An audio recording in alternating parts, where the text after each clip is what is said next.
कल्पना कीजिए सुबह आँख खुलती है और फोन की स्क्रीन पर किसी फॉरवर्डेड मैसेज के महज 50 शब्द दिखाई देते हैं। रोज की ये बात है। बिल्कुल। और उन 50 शब्दों को पढ़ते ही मतलब अचानक से शिक्षा व्यवस्था पर या किसी सरकारी नीति पर भयंकर गुस्सा आने लगता है। ये महज एक सफेद स्क्रीन पर कुछ काले अक्षर ही तो हैं, लेकिन चंद सेकंड के भीतर ही इन्होंने इंसानी दिमाग की पूरी केमिस्ट्री को बदल कर रख दिया। सही कहा आपने। हम हर दिन हर इंसान हजारों शब्द पढ़ता है, लेकिन क्या कभी रुककर ये सोचा जाता है कि ये शब्द दिमाग के साथ असल में कर क्या रहे हैं? इस डीप डाइव में आपका स्वागत है और आज हमारा मिशन इसी महासागर को डिकोड करना है। और ये बहुत जरूरी भी है। देखिए, आमतौर पर पढ़ने की प्रक्रिया को महज सूचनाओं का आदान प्रदान मान लिया जाता है, जैसे एक तरफ से जानकारी भेजी गई और दूसरी तरफ से उसे ग्रहण कर लिया गया। हाँ, एक सेंडर और एक रिसीवर। बिल्कुल। लेकिन असल सच्चाई ये है कि हर लिखा हुआ वाक्य अपने आप में एक मनोवैज्ञानिक कोड होता है। आज के इस विश्लेषण के लिए हमारे पास एक बेहद दिलचस्प स्रोत सामग्री है। ये दस्तावेज रीडिंग कॉम्प्रिहेंशन यानी पठन बोध के 7 अलग-अलग ढांचों को पूरी तरह से खोल कर रख देता है। और इसका विश्लेषण करने पर समझ आता है कि लेखक किस तरह से शब्दों के जरिए पढ़ने वाले की सोच को दिशा देते हैं। इसे एक तरह के एक्सरे विजन या किसी सुपर पावर की तरह देखा जा सकता है। एकदम सही शब्द इस्तेमाल किया आपने, एक्सरे विजन। मतलब एक ऐसी क्षमता जिससे किसी भी टेक्स्ट को देखते ही कुछ सेकंड में ये समझ आ जाए कि लिखने वाले का असली इरादा क्या है।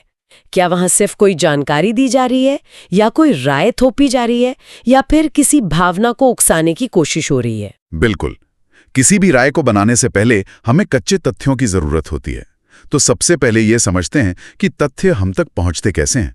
दस्तावेज की शुरुआत न्यूज आइटम और रिपोर्ट से होती है। तो शुरुआत समाचार यानी न्यूज आइटम से ही करते हैं। देखिए, न्यूज आइटम का जो पूरा मनोविज्ञान है वो वस्तुनिष्ठता यानी ऑब्जेक्टिविटी पर टिका होता है। ये एक ऐसा ढांचा है जो भावनाओं को पूरी तरह से काट कर अलग कर देता है। वही पत्रकारिता वाला नियम। हाँ, 5W और 1H वाला, कौन, क्या, कब, कहां, क्यों और कैसे। ये कोई किताबी सिद्धांत नहीं है। नहीं, ये असल में लेखक के अपने विचारों या उसके अहंकार को टेक्स्ट से बाहर रखने का एक बहुत ही सख्त टूल है। अच्छा, ताकि सिर्फ जमीन पर जो घटा है वही सामने आए। बिल्कुल। इसका एकमात्र उद्देश्य यही स्थापित करना है। जैसे स्रोत सामग्री में जो मुंबई की भारी बारिश का उदाहरण दिया गया है, वो इस बात को बहुत स्पष्ट कर देता है। उसमें बस सीधा लिखा है कि मंगलवार को 12 घंटे के भीतर 250 मिलीमीटर बारिश दर्ज की गई, निचले इलाके डूब गए और उड़ानें रोक दी गई। इसमें एक बात जो तुरंत मेरा ध्यान खींचती है वो है भूतकाल यानी पास्ट टेंस का इस्तेमाल। बारिश हुई, उड़ानें रोकी गई। हाँ, और भूतकाल का ये इस्तेमाल कोई व्याकरण का संयोग नहीं है। जब किसी घटना को भूतकाल में लिखा जाता है और वाक्य एकदम छोटे और सीधे रखे जाते हैं तो वो घटना से एक भावनात्मक दूरी बना देता है। अरे हाँ, ये तो सोचने वाली बात है। और आपने गौर किया होगा, वहां अक्सर अधिकारियों के अनुसार जैसे शब्दों का प्रयोग होता है। इसका सीधा सा मतलब है कि लेखक ये कह रहा है, देखिए, मैं कुछ दावा नहीं कर रहा, ये वो जानकारी है जो मुझे मिली है। खुद को अलग कर लेना, जैसे वो इसरो द्वारा GSET 21 संचार उपग्रह के लॉन्च का उदाहरण है। श्रीहरिकोटा से लॉन्च हुआ, GSLV रॉकेट का इस्तेमाल हुआ, वजन 2500 किलो था। यहाँ भाषा जानबूझकर रूखी और नीरस रखी जाती है। एकदम नीरस, ताकि कोई भावना ना जुड़े। लेकिन एक सवाल उठता है यहाँ पर, क्या महज तथ्यों को सामने रख देना ही पूरी कहानी बयां कर देता है? मेरा मतलब है कि न्यूज़ अगर किसी दुर्घटना की सिर्फ एक तस्वीर खींचकर दिखा रही है कि क्या हुआ है, तो उस दुर्घटना के पीछे के कारणों को समझने के लिए तो किसी और चीज़ की जरूरत पड़ेगी ना। 100%। और यहीं पर दस्तावेज का दूसरा प्रकार सामने आता है, जिसे हम रिपोर्ट कहते हैं। न्यूज़ और रिपोर्ट के बीच यही सबसे बड़ा तकनीकी अंतर है। मतलब एक न्यूज़ आइटम दुर्घटना की एक फोटो है और रिपोर्ट उस दुर्घटना की 50 पन्नों की फॉरेंसिक जांच है। क्या बात है, एकदम सटीक तुलना है ये।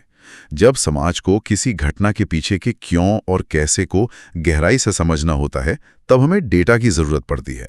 रिपोर्ट का अपना एक स्थापित ढांचा होता है। ये हमेशा स्रोत से शुरू होती है, फिर डेटा सामने रखती है, उसके बाद कारण बताती है और अंत में जाकर सुझाव देती है। हाँ, जैसे दस्तावेज में NSSO यानी राष्ट्रीय नमूना सर्वेक्षण कार्यालय के रोजगार डेटा का जिक्र है, वो सिर्फ ये नहीं कहता कि भाई देश में बेरोजगारी है, वो बकायदा बताता है कि 2024-25 में बेरोजगारी दर 6.2% थी। और फिर उसे शहरी और ग्रामीण इलाकों में बांट भी देता है।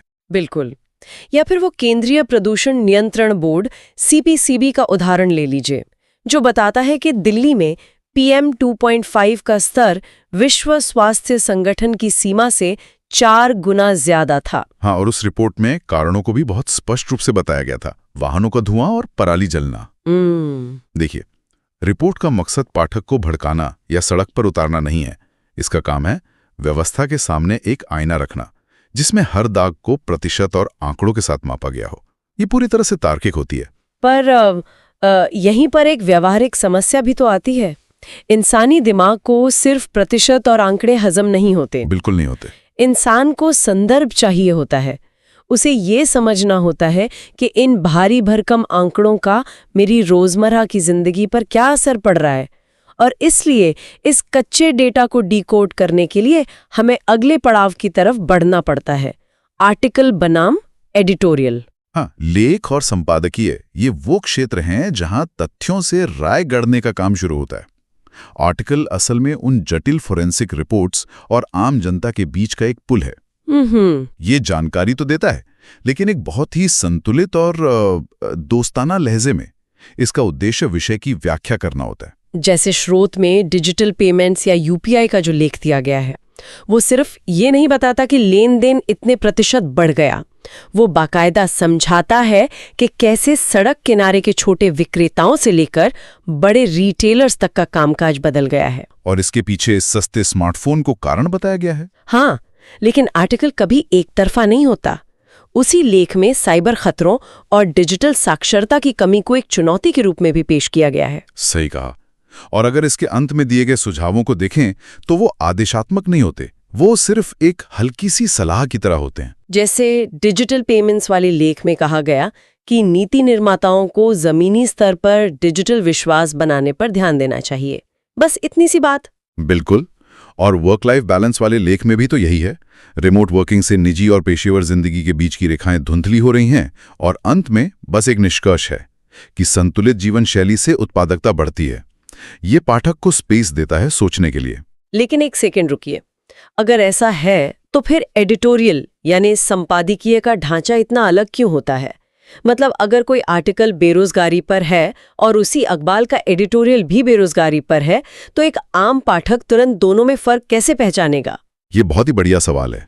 इस फर्क को पकड़ने का सबसे सटीक तरीका है वाक्यों की क्रियाओं को, यानी वर्ब्स को ध्यान से देखना। अच्छा, वर्ब से कैसे पता चलेगा? देखिए, आर्टिकल वर्णनात्मक होता है, वो कहेगा बेरोजगारी बढ़ने के कई कारण हैं, लेकिन एडिटोरियल निर्देशात्मक होता है। उसमें चाहिए, अनिवार्य है या जरूरी है जैसे शब्द हावी हो जाते हैं। जैसे समय आ गया है कि सरकार को कड़े कदम उठाने चाहिए। ओ, मतलब आर्टिकल सिर्फ समझाता है और एडिटोरियल निर्देश देता है। बिल्कुल। एडिटोरियल ये नहीं बताता कि दुनिया कैसी है, वो ये तय करने की कोशिश करता है कि दुनिया कैसी होनी चाहिए। और शायद इसीलिए एडिटोरियल इतने आक्रामक होते हैं। दस्तावेज में शहरी वायु प्रदूषण पर एक संपादकीय का उदाहरण है।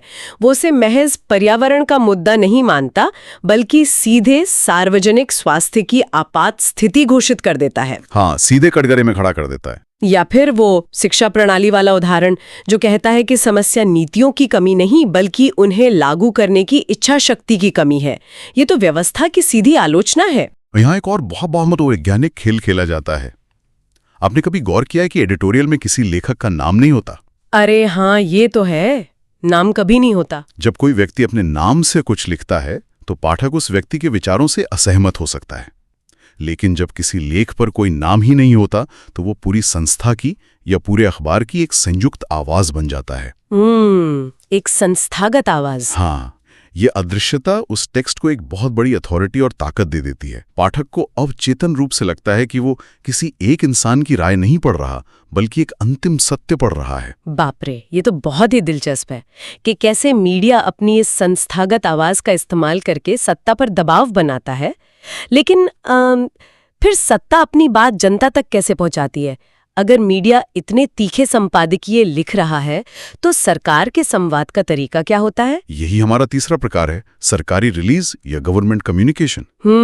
और इसकी भाषा तो बहुत ही अलग होती है। बिल्कुल। सरकारी संवाद की भाषा में एक बहुत ही सोची समझी शीतलता या औपचारिकता होती है। ये आर्टिकल की तरह दोस्ताना नहीं होती और न ही एडिटोरियल की तरह कोई बहस करती है। हाँ, कोई भावना नहीं होती इसमें। इसका मकसद किसी को मनाना या समझाना है ही नहीं। इसका एकमात्र काम बस ये घोषित करना है कि सरकार ने क्या निर्णय लिया है। पूरी तरह से प्रशासनिक और नौकरशाही वाली भाषा। जैसे स्रोत में ग्रामीण जल सुरक्षा अभियान का उदाहरण है।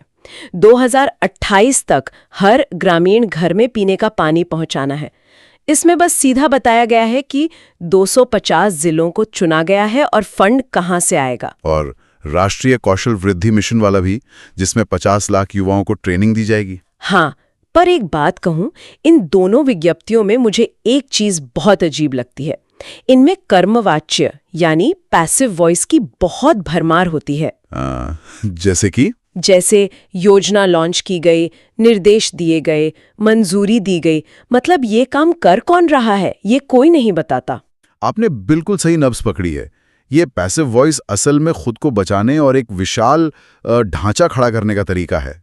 जब वाक्यों को इस तरह लिखा जाता है तो असल में काम करने वाले व्यक्ति को परिदृश्य से गायब कर दिया जाता है। अच्छा, ताकि कोई एक व्यक्ति जिम्मेदार ना लगे। बिल्कुल। इससे ये प्रतीत होता है कि कोई फैसला किसी एक नेता या अधिकारी ने नहीं लिया है, बल्कि ये राज्य रूपी मशीनरी का एक अटल और स्वाभाविक कदम है। ये किसी भी सॉफ्टवेयर अपडेट के नियम और शर्तों वाले दस्तावेज की तरह है। इसे रोमांचक होने के लिए नहीं, बल्कि पूरी तरह से सुरक्षित होने के लिए डिजाइन किया गया है। मैं तो इसे सरकार का अपना विज्ञापन कहूंगी, बस बिना किसी मसाले के। लेकिन एक और पैटर्न जो इन रिलीज में बार बार दिखता है वो है किसी योजना को किसी बहुत बड़े राष्ट्रीय नारे से जोड़ देना। हाँ, दस्तावेज में भी इसका जिक्र है। अक्सर ये रिलीज आत्मनिर्भर भारत या डिजिटल इंडिया जैसे विजन पर खत्म होती हैं। बिल्कुल।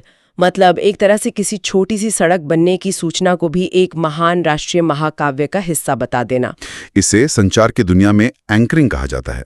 जब एक सूखी और नीरस नौकरशाही सूचना को किसी बड़े राष्ट्रीय गौरव से बांध दिया जाता है तो वो महज एक काम नहीं रह जाता, वो एक मिशन बन जाता है। हाँ, जिससे पाठक उस नीरस टेक्स्ट में भी एक प्रकार की प्रगति महसूस करता है। चलिए, तो अब तक के सफर में हमने न्यूज के ठंडे तथ्य, रिपोर्ट की जांच, आर्टिकल की समझ, एडिटोरियल का गुस्सा और सरकारी रिलीज की शक्ति देख ली। ये सब कुछ मुख्य रूप से समाज व्यवस्था और तर्क के इर्द गिर्द घूमता है। बिल्कुल। लेकिन दस्तावेज का अगला और अंतिम हिस्सा हमें उस दुनिया में ले जाता है जो सीधे हमारे मानवीय अनुभवों, संवेदनाओं और दिल से जुड़ती है। फिक्शन बनाम नॉन फिक्शन, कल्पना और वास्तविक जीवन का चिंतन। तो फिक्शन कैसे काम करता है इस ढांचे में? देखिए, जब फिक्शन की बात आती है तो भाषा का पूरा तंत्र ही बदल जाता है। रिपोर्ट या सरकारी रिलीज का उद्देश्य जानकारी देना होता है, लेकिन फिक्शन का उद्देश्य पाठक के तार्किक दिमाग को पूरी तरह बाईपास करके सीधे उसकी भावनाओं तक पहुंचना होता है। मतलब सीधा दिल पर वार। हाँ, फिक्शन का लेखक एक नया ब्रह्मांड रचता है और ऐसा करने के लिए वो पाठक की पांचों इंद्रियों को सक्रिय करने वाले शब्दों का इस्तेमाल करता है। स्रोत में जो मीरा वाला उदाहरण है ना, वो इस मनोविज्ञान को बहुत खूबसूरती से समझाता है। उसमें सिर्फ ये नहीं लिखा कि मीरा उदास है। बिल्कुल नहीं, दृश्य बुना गया है। हाँ, दृश्य कुछ ऐसा है कि मीरा अपने छोटे घर के दरवाजे पर खड़ी है, बाहर बारिश हो रही है और कागज की एक नाव भूरे रंग के पानी में बह रही है। उसका पति काम की तलाश में शहर गया था, पर अब चिट्ठियां आनी बंद हो गई हैं। और वो रोज शाम को खिड़की पर एक छोटा सा दिया जलाती है, इस उम्मीद में कि शायद दूर से वो रोशनी देखकर उसका पति घर लौट आए। अब देखिए, इस हिस्से में भूरे रंग का पानी, बारिश, दिए की रोशनी, ये सब महज शब्द नहीं है। तो क्या है? जब इंसानी दिमाग इन दृश्यों और रंगों की कल्पना करता है तो वो एक तरह के वर्चुअल रियलिटी मोड में चला जाता है। दिमाग को सच में ये भ्रम होने लगता है कि वो खुद उस बारिश को देख रहा है। अरे वाह! और जब दृश्य असली लगने लगते हैं तो जाहिर है मीरा का इंतजार और उसका दर्द भी असली लगने लगता है। फिक्शन भावनाएं जगाने के लिए हमेशा पात्रों और सेटिंग का इस्तेमाल करता है। बिल्कुल इसी तरह उस बूढ़े आदमी का उदाहरण है जो कड़ाके के ठंड में भी हर सुबह पार्क में आकर कबूतरों को दाना खिलाता है, क्योंकि वो जगह उसे अपनी दिवंगत पत्नी की याद दिलाती है। बहुत ही भावुक कर देने वाला दृश्य है ये। और जब वो कबूतरों को देखकर फुसफुसाता है, तुम आज भी लेट हो हमेशा की तरह, तो ये अकेलापन किसी भी मनोवैज्ञानिक रिपोर्ट के 1000 शब्दों से ज्यादा तेजी से असर करता है। एकदम सही बात है। लेकिन जब इसी मानवीय अनुभव को कल्पना के बजाय सच्ची घटनाओं के धरातल पर रखा जाता है तो वो नॉन फिक्शन बन जाता है।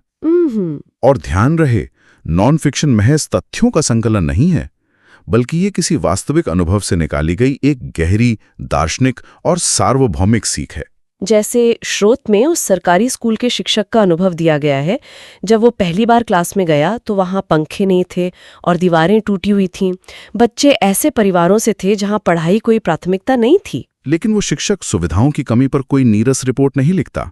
नहीं, वो देखता है कि उन बच्चों की आंखों में सीखने की एक अजीब सी जिज्ञासा थी। और फिर उसका निष्कर्ष ये निकलता है कि एक अच्छे शिक्षक को उसके पढ़ाए गए पाठों के लिए नहीं, बल्कि उस विश्वास के लिए याद किया जाता है जो वो अपने छात्रों में जगाता है। ये एक असल जिंदगी का निचोड़ है। ये किसी भी इंसान को गहराई से प्रेरित कर सकता है। और एक और बेहतरीन उदाहरण समय प्रबंधन यानी टाइम मैनेजमेंट पर दिया गया है। हाँ, वो भी बहुत दिलचस्प है। आज के दौर में तो ये मान लिया गया है कि हर पल व्यस्त रहना ही उत्पादकता है। लेकिन वो लेख इस मिथक को तोड़ता है और एक बहुत ही गहरा चिंतन पेश करता है कि समय प्रबंधन कम समय में ज्यादा काम करना नहीं है, बल्कि सही समय पर सही काम करना है। बिल्कुल, ये सिर्फ एक सुझाव नहीं है, बल्कि जिंदगी को देखने का एक पूरा नजरिया है। अगर मैं ऐसे एक एनालॉजी में बांधने की कोशिश करूं तो फिक्शन एक ऐसा खाली कैनवस है जहां लेखक अपनी कल्पना से एक नई दुनिया पेंट करता है, जबकि नॉन फिक्शन एक ऐसा आईना है जिसमें लेखक समाज और जिंदगी की असली तस्वीर को एक दार्शनिक फ्रेम में मढ़कर हमारे सामने रखता है। बहुत ही खूबसूरत तरीके से समेटा आपने से। इस पूरे विश्लेषण को अगर एक सूत्र में पिरवाया जाए तो ये स्पष्ट हो जाता है कि भाषा कभी भी तटस्थ या न्यूट्रल नहीं होती। बिल्कुल नहीं। न्यूज आइटम की रूखी भाषा से लेकर फिक्शन के भावनाओं तक हर ढांचा इंसानी दिमाग के साथ एक अलग तरह का खेल खेल रहा है। इस संरचना को समझना आज के समय में महज एक किताबी कौशल नहीं है, बल्कि एक बौद्धिक ढाल है। और यही इस पूरी चर्चा का सबसे बड़ा निष्कर्ष है। ये जो एक्सरे विजन है ना, ये भ्रामक जानकारियों के इस दौर में खुद को बचाए रखने का एक बेहद जरूरी औजार है। एकदम सही। जब किसी टेक्स्ट की बनावट समझ में आ जाती है तो उसकी नीयत छिप नहीं सकती। ये जानना कि क्या सामने महज कोई तथ्य परोसा जा रहा है, क्या कोई राय थोपी जा रही है, या महज एक कहानी सुनाकर भावना को उकसाया जा रहा है, यही तय करता है कि जानकारी का असली नियंत्रण किसके हाथ में है। बिल्कुल। जब टेक्स्ट की बनावट स्पष्ट होती है तो कोई भी पढ़ने वाला उस जानकारी का शिकार नहीं बनता, बल्कि उसका सही मूल्यांकन कर पाता है। तो सूचनाओं के इस महासागर को डीकोड करने वाले इस विशेष डीप डाइव को यहीं विराम देते हैं। मुझे भी इस चर्चा में बहुत मजा आया। लेकिन जाने से पहले श्रोताओं के लिए एक विचार। कल जब आप सुबह उठकर अपने फोन पर कोई भी लेख या फॉरवर्डेड मैसेज पढ़ेंगे तो खुद से बस एक सवाल पूछेगा, क्या ये मुझे रिपोर्ट की तरह जानकारी दे रहा है, एडिटोरियल की तरह मेरी सोच बदलने की कोशिश कर रहा है, या फिक्शन की तरह मेरी भावनाओं से खेल रहा है? क्योंकि अगर हम ये नहीं जानते कि हम किस तरह का टेक्स्ट पढ़ रहे हैं, तो क्या हम अनजाने में लेखक को अपने दिमाग का रिमोट कंट्रोल नहीं दे रहे हैं? इस पे जरूर सोचिएगा। चलिए आज डिकोड करते हैं कि किसी भी टेक्स्ट के पीछे का असली मतलब आखिर होता क्या है। किसी भी लेख में छिपी राय तुरंत कैसे पहचानें? चलिए आज एक टेक्स्ट डिटेक्टिव बनकर इसे समझते हैं। हम सभी रीडिंग पैसेज को आसानी से याद रखने के लिए सिर्फ 3 श्रेणियों में बांट सकते हैं। सबसे पहले हैं फैक्ट फाइंडर्स। ये बिना किसी भावना के शुद्ध डेटा, घटनाओं और नीतियों की बिल्कुल सटीक जानकारी देते हैं। जैसे न्यूज़ आइटम, इनका फोकस सिर्फ हाल की घटनाओं पर होता है। ये पूरी तरह तथ्यात्मक और निष्पक्ष होते हैं। इसमें पास्ट टेंस और आधिकारिक स्रोतों के हवाले देखने लायक हैं। यह सिर्फ और सिर्फ विवरण देने के लिए है। लेकिन सबसे दिलचस्प बात यह है कि एक विस्तृत रिपोर्ट किसी सामान्य न्यूज़ आइटम से आखिर अलग कैसे होती है। रिपोर्ट हमेशा आंकड़ों, प्रतिशत और NSSO जैसी आधिकारिक संस्थाओं के हवाले से भरी होती हैं। ये बहुत सटीक होती हैं। वहीं सरकारी रिलीज की भाषा प्रशासनिक होती है। इसमें लागू किया गया या निर्देशित जैसे भारी भरकम शब्द मिलते हैं। इसकी औपचारिक टोन बिल्कुल अलग है। इसमें भावनाओं के बजाय केवल योजनाओं को लागू करने के विवरण होते हैं। अब बढ़ते हैं दूसरी श्रेणी, द एनालाइजर्स की तरफ। यहाँ ठोस तथ्यों और इंसानी नजरिए का बेहतरीन मिश्रण मिलता है। एक आर्टिकल किसी विषय को संतुलित ढंग से समझाता है, जबकि एडिटोरियल एक आलोचनात्मक और बेहद स्पष्ट रुख अपनाता है। आर्टिकल्स में जानकारी देने के लिए सरल भाषा का इस्तेमाल होता है। ये बहुत ज्यादा तकनीकी या आलोचनात्मक नहीं होते। दूसरी ओर एडिटोरियल टोन में ठोस कदम उठाने का कड़ा आग्रह और एक बहुत ही स्पष्ट राय होती है। अंत में है तीसरी श्रेणी, द स्टोरी टेलर्स। ये लेख पूरी तरह इंसानी अनुभवों और गहरी भावनाओं पर टिके होते हैं। जैसे फिक्शन, इसमें जज्बातों को जगाने और एक शानदार माहौल बनाने के लिए बेहद कल्पनाशील भाषा का इस्तेमाल होता है। इसमें कोई बोरिंग डेटा नहीं है, बस दिलचस्प पात्र, जगहें और भावनाओं से भरा एक बहुत ही सुंदर प्रवाह है। इसकी तुलना नॉन फिक्शन से करते हैं। ये वास्तविक दुनिया के अनुभवों, सच्चे तथ्यों और व्यावहारिक विचारों को साझा करता है।